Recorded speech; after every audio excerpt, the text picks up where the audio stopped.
हिंदी में I.N. ये हर dot एक डाउट है और ये हर डाउट अब फुल स्टॉप बनता जा रहा है। इसी मोहब्बत के चलते आज कांग्रेस अपनी एक भी लिस्ट जारी करने में असक्षम है। ये ऐसी मोहब्बत बनी रहेगी तो चुनाव की डेट आकर निकल जाएगी, कांग्रेस इस मोहब्बत के चक्कर में लिस्ट जारी नहीं कर पाएगी। कांग्रेस को पहले ये अभियान चलाना चाहिए कि लड़की हूँ तो कांग्रेस के लड़कों से बच सकती हूँ, जिनकी हमेशा से डीएनए रही है कट्टरपंथियों के साथ खड़े होने की।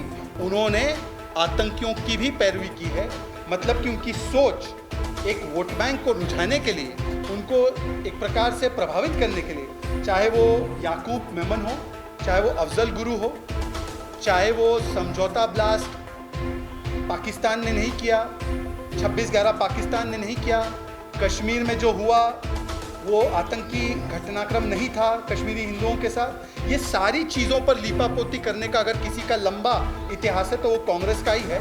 हिंदी में I.N. ये हर डॉट एक डाउट है और ये हर डाउट अब फुल स्टॉप बनता जा रहा है। ये डॉट से डाउट और डाउट से फुल स्टॉप बनने की जो प्रक्रिया वो तब होती है जब आपके गठबंधन में मोदी जी की तरह कोई मिशन या विशन नहीं है कि देश को 10वें से 30वें स्थान पर ले जाना है, देश को इस प्रकार से चंद्रयान 3 की उपलब्धि देनी है। उनके पास केवल क्या, इंडी गठबंधन के पास केवल है अपना एम्बिशन, अपने परिवार का प्रोफेशन, अपना अपना करप्शन, अपनी अपनी पॉलिटिकल डिवीजन और अपना अपना कॉन्ट्राडिक्शन। और ये कॉन्ट्राडिक्शन जो है डॉट से शुरू होकर डाउट तक और डाउट से फुल स्टॉप तक आ चुका है। अब सवाल ये बनता है कि ऐसा गठबंधन ना लोगो तय कर पा रहा है, ना लोगों के लिए क्या करना है तय कर पा रहा है, ना नीति तय कर पा रहा है, ना नेता तय कर पा रहा है। केवल एक ही चीज़ पर कंसेंसस है, एक चीज़ पर कंसेंसस है सीटों पर होना, कि कैसे हिंदू समाज को दो गाली, कैसे सनातन को दो गाली ताकि मिले वोट बैंक की ताकत। इसीलिए जब से मुंबई में इनकी बैठक हुई है तब से लेकर आज तक आप देखें तुष्टीकरण की राजनीति में, जिसके कई सारे लक्षण राजस्थान में भी दिखाई देते हैं, यहाँ पर तो पीएफआई को खुली छूट भी दी जाती है। तुष्टीकरण की राजनीति के तहत कभी सनातन को गालियाँ देना, कभी हिंदू समाप्त कर देंगे, हिंदू धर्म धोखा है, ये इस प्रकार के बयान हर प्रकार के इंडी गठबंधन के अलायंस पार्टनर से, कांग्रेस से लेकर समाजवादी पार्टी सभी से आ रहे हैं। तो एक ही मुद्दे पर उनका कंसेंसस है। ध्वज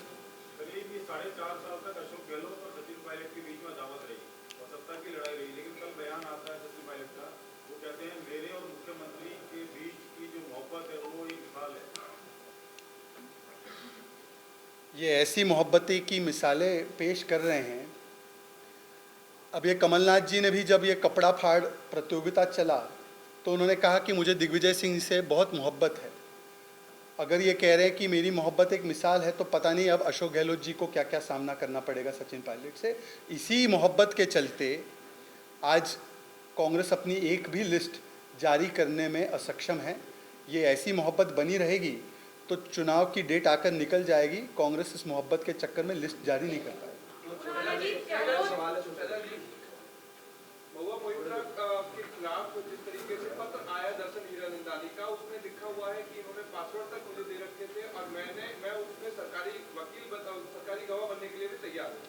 देखिए, क्योंकि ये मामला एक पार्लियामेंट्री कमेटी के समक्ष है तो इसमें ज़्यादा कुछ न बोलते हुए केवल मैं अपनी टिप्पणी को इस पर सीमित रखूँगा कि जो एक नहीं दो व्यक्तियों ने, जो इसमें एक प्रकार से हितधारक है या जो इस प्रकार में व्यक्तिगत रूप से जुड़े हुए हैं, दो व्यक्तियों ने हलफनामे के रूप में कबूलनामा दिया है। और उस कबूलनामे से एक बात स्पष्ट हो रही है कि इसमें न केवल संसदीय एथिक्स का, संसदीय नैतिकता का, संसदीय प्रणाली का उल्लंघन है, बल्कि इसमें संसदीय सिक्योरिटी, क्योंकि पार्लियामेंट्री लॉगिन का इस्तेमाल विदेशी धरती से होना ये संसदीय सिक्योरिटी के लिए भी बहुत बड़ा विषय है, उसका भी उल्लंघन हुआ है।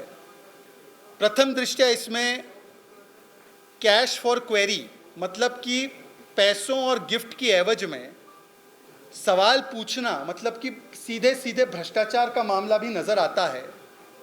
और इसमें एक लार्जर कंस्पिरेसी, एक व्यापक दृष्टि से षड्यंत्र भारत के आर्थिक और राष्ट्रीय हितों के खिलाफ इसके संकेत नजर आते हैं। तो अच्छा ये होगा कि जो व्यक्ति, और क्योंकि महुआ मोइत्रा लंबे समय तक नैतिकता के बड़े बड़े पैमाने वो दूसरों के लिए स्थापित करती रही हैं कि ये नैतिक पैमाना होना चाहिए, तो अपने ही स्थापित किए गए पैमाने के आधार पर जब तक एक इंक्वायरी चल रही है तब तक तो उनको अपने पद से इस्तीफा दे देना चाहिए। अगर वो उसमें असक्षम है तो सवाल तो ये बनेगा कि ममता बनर्जी, और देखिए यहाँ पर तो बातें हुई कि expensive bag, expensive shoes, expensive पता नहीं क्लोथ्स, ममता दीदी तो एक साधारण सी वेशभूषा में हमेशा रहती हैं, तो ममता बनर्जी की ऐसी क्या मजबूरी है, तृणमूल कांग्रेस की ऐसी क्या मजबूरी है कि वो अभी तक इतने गंभीर और संवेदनशील प्रमाण सामने आने के बाद भी इस सांसद पर कार्रवाई करने में असक्षम है। या तो उनकी मिलीभगत है, या तो उनकी स्वीकृति से सारी चीज़ें हुई हैं, या तो तृणमूल कांग्रेस, जिसको कई लोग टीएमसी को आजकल टू मच करप्शन कहते हैं, तो टू मच करप्शन उतना उनका हिस्सा बन चुका है कि सभी के करप्शन को संरक्षण देने का काम टीएमसी कर रही है। अगर ये नहीं है तो उनको इन सांसद साहिबा पर क्या कार्रवाई करनी है वो आकर स्पष्ट करना चाहिए। कल मुख्यमंत्री अशोक गहलोत ने एक बयान दिया है कि वसुंधरा राजे सिंधिया को मेरी वजह से सजा नहीं मिलनी चाहिए। जो उन्होंने पहले एक स्टेटमेंट दिया था कि वसुंधरा राजे ने सरकार बचाई थी उनकी, तो कल वापस उन्होंने स्टेटमेंट दिया कि उसी वजह से उन्हें सजा मिल रही है। गहलोत जी की वजह से उनकी पार्टी में कितने लोगों को कितनी सजाएं मिली है वो उसी को देख ले।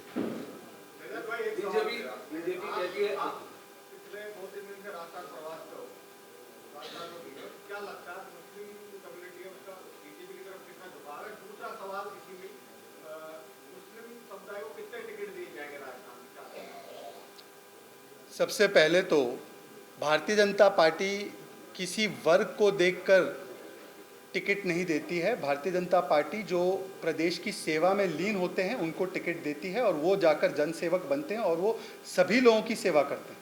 क्या आपका कहने का मकसद ये है कि कोई अगर कोई और धर्म से होगा तो वो दूसरे धर्म वाले की सेवा नहीं करेगा?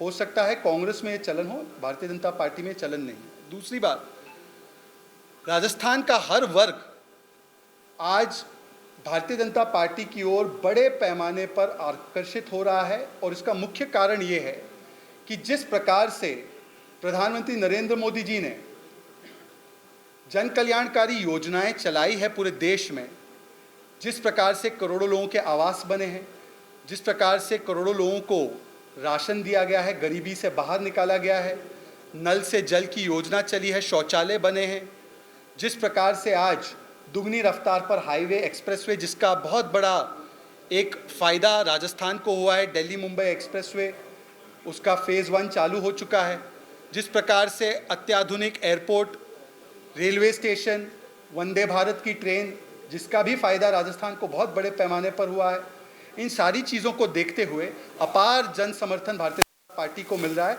हर वर्ग के लोग हमें समर्थन दे रहे हैं, तो मुझे लगता है इस बार भारतीय जनता पार्टी जो है सारे रिकॉर्ड तोड़ने वाले। विष्णु जी, एक क्वेश्चन पूछ रहा हूँ कि बीजेपी का नारा है कि कांग्रेस मुक्त भारत या कांग्रेस मुक्त राजस्थान, कांग्रेस के सारे नेता यहाँ आ रहे हैं बीजेपी में, तो क्या यही तरीका है कि बीजेपी में कांग्रेस बन जाए? क्या ये सवाल आपने थोड़ी सी मासूमियत से पूछा है? देखिए ऐसा है, राजस्थान के लोग बड़े अच्छे सवाल पूछ लेते हैं। मैं आपसे ये कहूँ कि कांग्रेस मुक्त भारत या कांग्रेस मुक्त राजस्थान जब हम कहते हैं तो कांग्रेस आज एक मानसिकता का परिचायक बन चुकी है। आप आंखें बंद करके कल्पना कीजिए, जब प्रधानमंत्री बोलते हैं डायनेस्टी मुक्त भारत होना चाहिए, कांग्रेस वाले चिल्लाने लग जाते हैं, मतलब डायनेस्टी इक्वल्स कांग्रेस। जब प्रधानमंत्री बोलते हैं भ्रष्टाचार मुक्त भारत होना चाहिए, कांग्रेस वाले विरोध करने लगते हैं, मतलब भ्रष्टाचार इक्वल्स कांग्रेस। जब प्रधानमंत्री बोलते हैं कि तुष्टीकरण मुक्त होना चाहिए, संतुष्टिकरण की ओर चलना चाहिए, तो ये कांग्रेस वाले बुरा मानते हैं, मतलब तुष्टीकरण इक्वल्स कांग्रेस। तो कांग्रेस जो है जिस प्रकार की डीबीटी, डायनेस्टी, भ्रष्टाचार और तुष्टीकरण का प्रतिनिधित्व करती है, इसको समाप्त करने की बात हमने नहीं, मुझे लगता है कि कोई भी राजनीतिक क्षेत्र में काम करता हो तो उसकी मंशा यही होती है कि इस देश में से इन तीन कुरीतियों को, कुनीतियों को खत्म करे, समाप्त करे। अब उसमें कांग्रेस वाले अगर इसको पर्सनली लेते हैं तो सवाल तो उनसे पूछा जाना चाहिए कि वो क्यों अपने आप को डायनेस्टी, भ्रष्टाचार और तुष्टिकरण से जोड़ते हैं। अमर जी, एक मिनट। हाँ। ऐसा है, मेरा ये कहना है कि आपने राजेंद्र हुड्डा और लालडाई जी के बारे में चर्चा की। उन्होंने प्रेस वार्ता में कहा था कि इस मंत्रिमंडल के ज्यादातर मंत्री बलात्कारी हैं और सारे मंत्रिमंडल चुप्पी साधे बैठा है। महेश जोशी ने जरूर कहा था मैं मानहानि का दावा करूंगा, अब तक कुछ नहीं हुआ है, तो आप क्या कहना चाहेंगे? मैं तो कह रहा हूं फिर से कि हमारी सरकार, भारतीय जनता पार्टी की सरकार तो बेटी बचाओ की बात करती है, नारी शक्ति का वंदन करती है, और यहाँ पर जो बलात्कारी है उनको बचाने की पूरी कवायद की जाती है, और कभी वोट बैंक के नाम पर की जाती है, और कभी सत्ता बचाने के लिए बलात्कारी को भी बचाने का कुकर्म किया जाता है। और यहाँ पर जब मुख्यमंत्री खुद कहेंगे कि ज़्यादातर बलात्कार के मामले फेक होते हैं, जब वो स्वयं कहेंगे कि बलात्कार के विषय में फांसी की सज़ा नहीं होनी चाहिए, जिस पर आशा देवी जी जो निर्भया की माता जी है उन्होंने विरोध किया कि किस प्रकार से हल्की सजा मिले बलात्कारियों को, जब मुख्यमंत्री की सोच ऐसी होगी, जब कैबिनेट मंत्री की सोच ये होगी कि बलात्कार तो होना है, ये मर्दों का प्रदेश है, जब WCD मिनिस्टर ममता जी, शायद उन्होंने ही कहा था कि समाज की जिम्मेदारी है, सरकार की कोई जिम्मेदारी नहीं, जब ऐसी प्रवृत्ति वाली सरकार होगी तो बलात्कारियों का तो हौसला बुलंद होगा। दंगाइयों का जैसे हौसला बुलंद है तुष्टिकरण वाली सरकार में, वैसे बलात्कारियों का हौसला। और यहाँ पर तो कांग्रेस को पहले ये अभियान चलाना चाहिए कि लड़की हूँ तो कांग्रेस के लड़कों से बच सकती हूँ। ये तो कांग्रेस के ही लड़के आधे इन्वॉल्व है बलात्कार के मामलों में।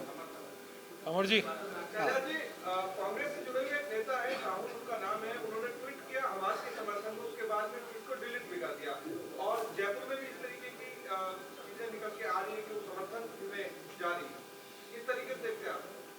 देखिए, जिस प्रकार से वोट बैंक और तुष्टिकरण के नाम पर कांग्रेस पार्टी एक नहीं अनेकों बार गला काट कट्टरपंथियों के साथ खड़ी हो जाती है, उसके उदाहरण आपको राजस्थान की भूमि से लेकर गाज़ा पट्टी तक दिखाई देते हैं। ये जो गला काट कट्टरता है, इसका तो एक प्रमाण हमें राजस्थान की भूमि में देखने मिला। क्या आप कल्पना कर सकते हैं कि राजस्थान की भूमि में एक आईसिस स्टाइल हत्या करवाई जाए? एक आईसिस स्टाइल हत्या जो हुई राजस्थान की भूमि में, वो इसी तुष्टिकरण की राजनीति का एक परिणाम है। आप PFI को खुली छूट दे देते हैं, परंतु अगर बहुसंख्यक समाज का कोई त्यौहार हो तो उस पर रोक लग जाती है। आप दंगाइयों को खुली छूट दे देते हैं, करौली का दंगाई आपसे पकड़ा नहीं जाता, कहीं और दंगाई आपकी इफ्तार पार्टी में आ जाता है, कहीं और जो है आए दिन वोट बैंक के नाम पर खुली छूट मिलती है तो वहाँ पर सांप्रदायिक तनाव बढ़ जाता है। राजस्थान की जनता ने तो ये भुगता है, और यही मानसिकता हूबहू तब दिखाई देती है जब एक आतंकवादी घटना, आतंकवादी हमला किया जाता है, उसमें 1000 से ज़्यादा लोग निहत्थे मारे जाते हैं, उसमें 40 से अधिक बच्चों को उनके सर को तन से जुदा किया जाता है।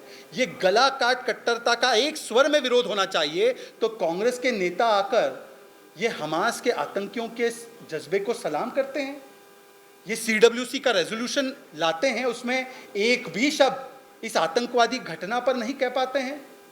उन्हीं के जो साथी है इंडी गठबंधन के, वो अलग अलग तरीके से जस्टिफाई करने की कोशिश करते हैं।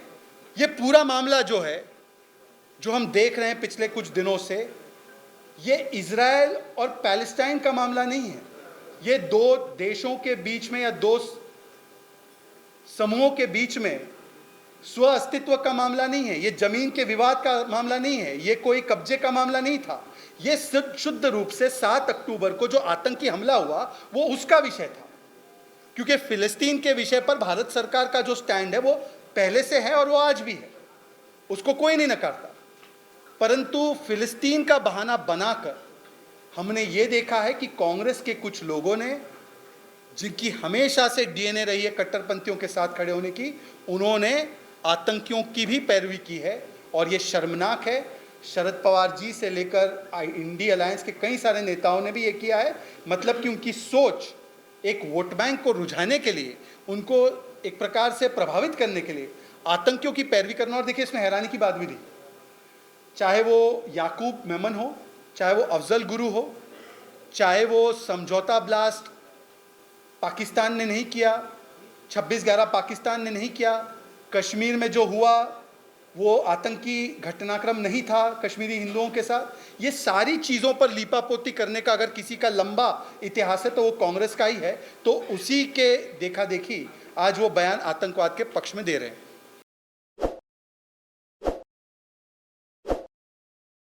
ताज़ा खबरों के लिए विजिट करें द फैक्ट इंडिया की वेबसाइट और डाउनलोड करें द फैक्ट इंडिया ऐप।